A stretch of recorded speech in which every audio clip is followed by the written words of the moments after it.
انا يالا يا بواب تقول لي المحله منين يا سمنودي؟ انا يالا يا بواب تقول لي المحله منين يا سمنودي؟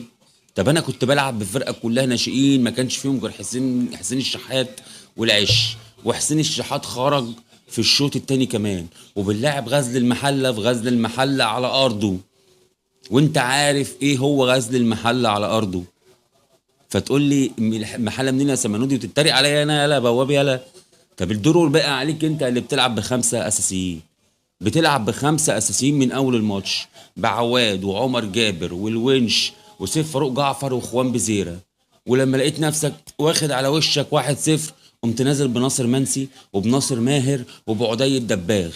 يعني بقيت بتلعب بثمانيه اساسيين، يا بتاع سموحه يا اللي بتاكل ملوحه. تقول لي المحله منين يا سمنودي؟ يخرب بيت بجحتك، يخرب بيت بجحتك يا اخي. اهو سموحه اداك على وشك 1-0 وبتلعب بثمانية من الاساسيين بتوعك ومعرفتش تكسبه. 1-0، 1-0 وجاي تتريق على فريق بيلعب بناشئينه في المحله قدام غزل المحله؟ يا اخي روح بقى، روح بقى، ده انتوا شويه بوابين صحيح.